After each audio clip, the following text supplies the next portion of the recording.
77 years. I know in my own lifetime, there's always been that place called Israel. But I know in my parents' and grandparents' lifetime, they were like this man, Theodor Herzl, who only had a dream that that place would exist. This past week, Yom HaZikaron and Yom HaAtzmaut, we cried over too many freshly dug graves of our young people, and we also gave gratitude to those same young people who allowed us to stand here, and I use this word purposefully, celebrating 77 years of a Jewish state. And so this morning we're going to do something just a little different. We're going to tell the story of the land and people and state of Israel through story and song. One story from before the birth of state of Israel, one during its nascent state, and the third, a message for the future. Theodor Herzl, you've probably heard of Mount Herzl, Har Herzl, where the military cemetery is in Israel. He wrote this book in 1896. It's more of a pamphlet than a book. It's called The Jewish State. I want to read for you his words in 1896 of what he said in the preface. Put yourself back in 1896 and then transport yourself back to 2025. Herzl's words. This idea which I have developed in this pamphlet is a very old one. It's the restoration of the Jewish state. The world resides with outcries against the Jews, and these outcries have awakened the slumbering idea. As you go through this pamphlet of about 100 pages, over and over, Herzl basically says, people will think I'm crazy. But he also knows, and he continues to say, that over time, that dream, if taken on one by one of Jews around the world, will make it a reality. And so this is what Herzl says at its conclusion. And put yourself back in the seats here in Ziegler Sanctuary. Herzl's words. One day, prayers will be offered up for our success in synagogues and churches. I believe that a wondrous generation of Jews will spring into existence, and whatever we accomplish there for our own welfare will react powerfully and beneficially for the good of humanity. If Theodor Herzl could have seen the Sinai Academy Orchestra of the young generation of Jews that have sprung into existence in this room, if Theodor Herzl in 1896 could have imagined a Flesh Family Sinai Temple Israel Center, a David and Angela Nazarian Teen Youth Fellowship that sends our kids to Israel, a Baron Scholars that combats anti-Semitism and forms allyships, and the existence of a Magbit for the last 34 years, Theodor Herzl would be proud to sit here today.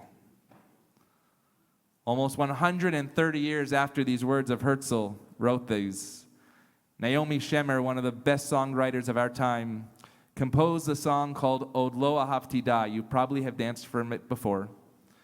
In English, I have not loved enough. At the time that she wrote it, Israel was only 20 years old, and Herzl's dream, it was a reality, but we knew that there was a lot more work to do. The song, if you read the lyrics in English, is actually about a man reluctant to commit to marriage, but Naomi Shemer's daughter gave her explanation of her mother's song. She says it is really a song about all the things that we have not achieved yet in our lives. The song embodies the Israeli attitude about the potential of our lives, how much one person could achieve, creating something from nothing, building villages and cities, discovering water in the desert. Od lo ahavti dai, that no person can ever love enough. We have loved this land with our heart and our soul and our might, not for 77 years, but for thousands of years since our ancestor Abraham. For so many years we have read about her, we have prayed for her, but for the last 77 years, Herzl's dream has been a reality. But will it stay a reality? For Israel to celebrate 80 years, and 90 years and 100 years. Od lo ahavti dai. We too must love her with her achievements and her challenges, for we can never love her enough. Od lo ahavti dai.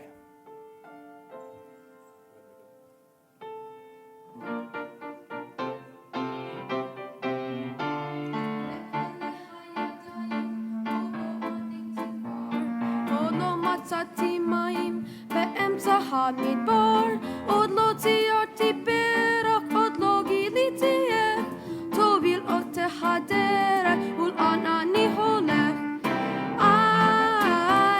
עוד לא אהבתי די, הרוח והשמש על פניי.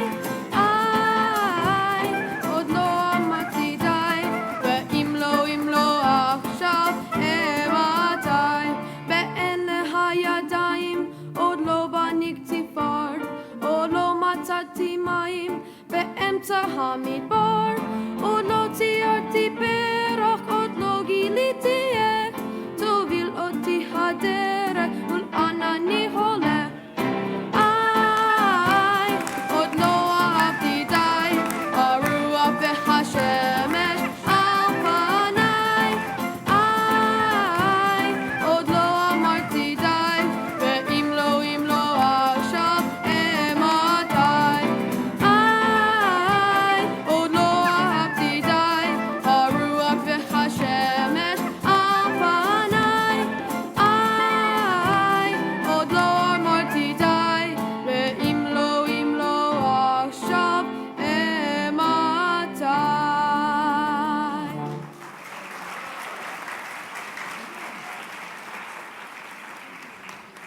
We want to thank Mika Kani, who always lends his heart, his soul, and his voice to us to celebrate Israel in this beautiful moment. We're going to move forward. After Israel was a state, Rabbi Abraham Joshua Heschel wrote his book called Israel, an Echo of Eternity in 1967. Israel was 19 years old. Remember, Abraham Joshua Heschel not only marched with Dr. Martin Luther King, but he himself was a survivor of the Holocaust. He saw our people rise from the ashes. In his chapter called Between Hope and Distress, this is what Abraham Joshua Heschel writes. He writes about the chalutzim, the pioneers, those people that you saw dancing to Od Lo Ahavti Dai, the people who use shovels in the dirt to build what we have, the skyscrapers of Azrieli and Tel Aviv and Jerusalem. He writes this: the pioneers were moved by a vision of the future, as well as a love of the soil. The things that evoked enthusiasm were a tree planted, a garden cultivated, a road cut across a field, a haystack at harvest time. The draining of a swamp was an act of redemptive connotation. He said one cannot appreciate the land rebuilt unless one remembers a land in ruins, the cities laid waste, the land desolate. Rabbi Heschel asks, what lends meaning to history? His answer, the promise of the future. Ofra Chaza, also one of the best-known voices of Israel, was born to Yemenite immigrants to Israel in 1949. Israel was 1 year old. Almost 3 decades later, in 1983, Ofra Chaza wrote the song Shmor Na Aleinu, God, please guard us. It is in this song that she relates the promise of the future, asking God to give us light and the joy of our youth again. Watch over us like children, she writes. Watch over us, Shmor Na Aleinu, please do not leave. Give us light and the joy of youth. Give us strength, more, and allow us to love. From the founding of the state in 1948 through today, we have said these words over and over again. Chazek, give us strength. And that is what we ask for again. This week, I had the opportunity to speak with my cousin, who for over 500 of these last days of the 570 has been in the reserves. I asked him, how was your Passover holiday? Where was your Seder? He said his Seder was on an army base and they had 30 minutes to do the Seder to make sure that they came back to the important work so that we could join our Seders of hours long. I asked him what it was like. he told me, I cannot explain to you in words what it was like having a Seder with people of all different backgrounds, of religious and secular, of young and old, of Ashkenazic and Sephardic, all singing the same words that bind us together, Ma nishtana. How was that night different than all others? And this year saying the same blessing over the maror, the bitter herbs. Through all our differences as Jews, as Americans, as Israelis, the ties that bind us together are the ancient words of that Torah behind me that each one of us have access to. Whether religious or secular, our prayer is that our lives can be better, and our faith that we have a part in creating that vision of tomorrow. As God continues to grant us, as Ofra Chaza said, a life of joy and youth that allows us to continue to love. God, Shemor na aleinu, continue to guard us in these most difficult times.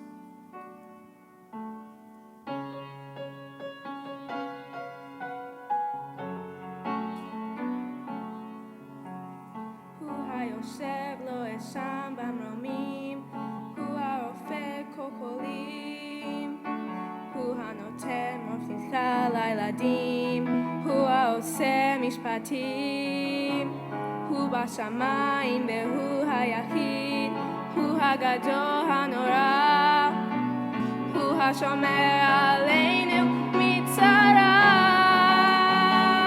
אלוה שמור עלינו כמו ילדים, שמור ואל תעזוב. תן לנו אור ושמחת נעורים, תן לנו כוח עוד ועוד. שמור עלינו כמו ילדים, תן לנו רוח כזאת. תן לנו שמחת נעורים, תן לנו גם לאהוב. מה כבר נותר לנו עוד בימים, מה כבר נותר כל היום. שמש תקווה והומום בבתים, לילה ויום של חלום. הוא בשמיים והוא היחיד, הוא הגדול הנורא, הוא השומר עלינו מצרה. אלוה שמור עלינו כמו ילדים, שמור ואל תעזוב. תן לנו אור ושמחת נעורים, תן לנו כוח עוד ועוד. שמור עלינו כמו ילדים, שמור ואל תעזוב. תן לנו אור ושמחת נעורים, תן לנו כוח. שמור עלינו כמו ילדים, שמור ואל תעזוב. תן לנו אור ושמחת נעורים, תן לנו כוח עוד ועוד. שמור עלינו כמו ילדים, שמור ואל תעזוב. תן לנו אור ושמחת נעורים, תן לנו גם לאהוב.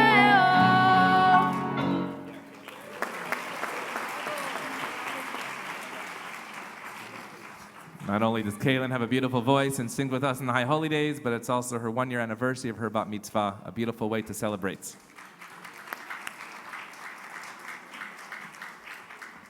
And finally, a story of the future. Some stories you have to research, and other stories appear before your eyes. This one happened this week.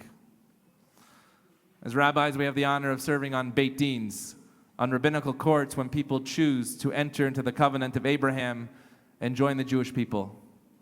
And you might be surprised, but as Dr. Nazarian said, 30,000 people made Aliyah after 10-7.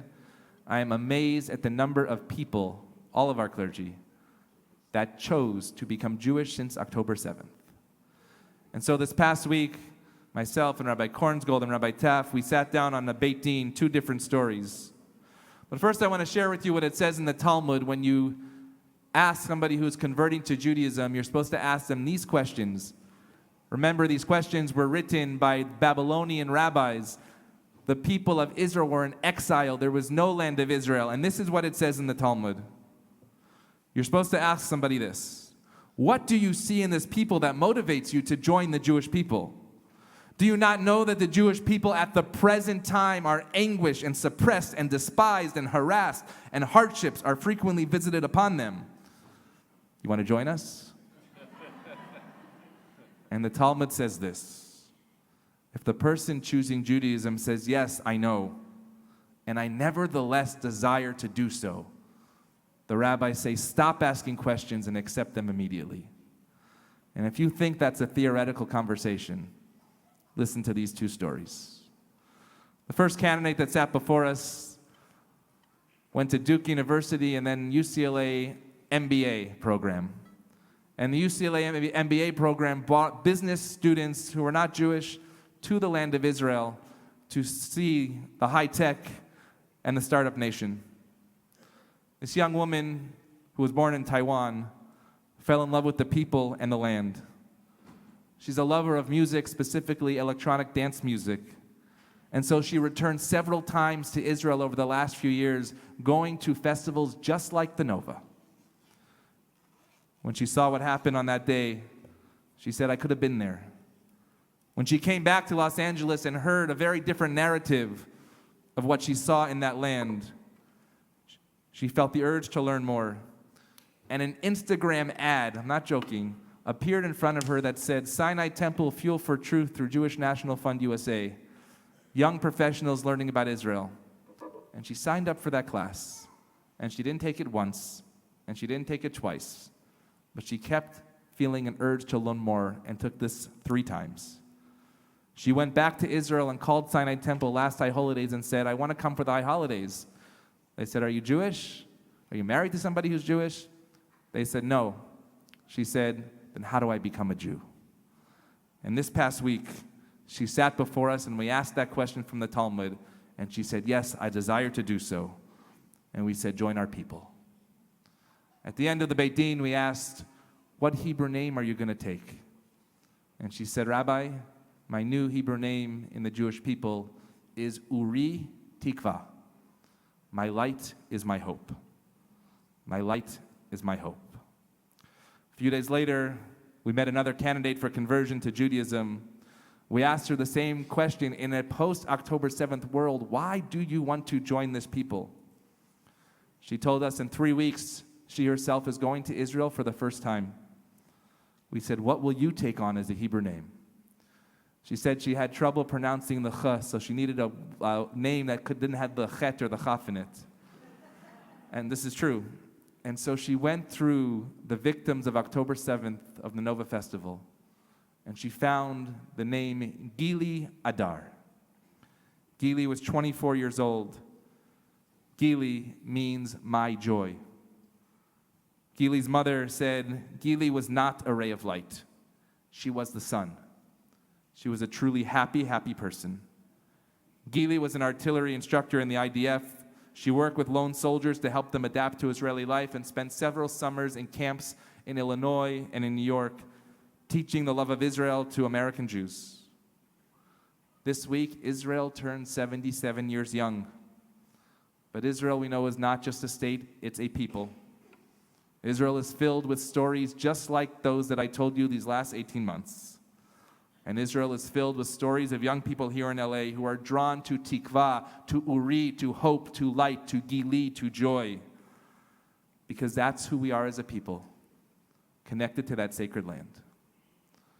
Tomorrow morning or afternoon, Rabbi Taff will once again be going to Israel, this time with the Sinai Akiba Academy 8th grade class.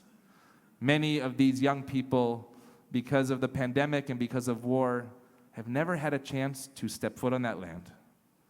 These young kids who have been here since preschool, they have sang the words of Hatikva, they have danced to Olo Ahavtidai, they are fluent in Hebrew and they know those stories in the Torah. But it'll be a very different Shabbat for them next week in Jerusalem. Because next time they come back to the synagogue, they will be Gen Z. They will be Generation Zion. The next generation, as Herzl said, that will spring into existence. They are the ones that, yes, will see destruction, but they are the ones that we will rebuild again. For all of us to have this land of ours, to once again be Am Chofshi Be'artzenu, a free people in our homeland of the state of Israel. We rise as our bar mitzvah.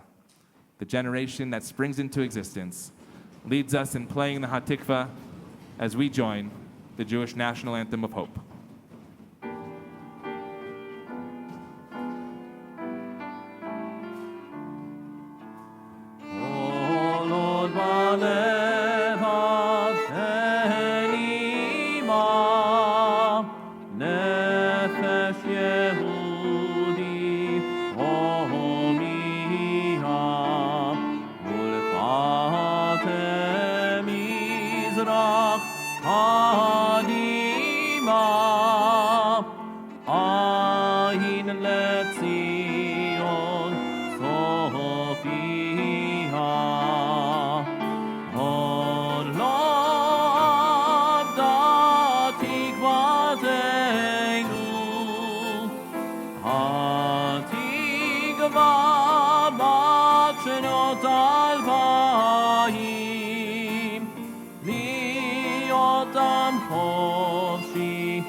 Am Yisrael Chai, may the state of Israel and the Jewish people continue to live. And let us say, Amen. You may be seated.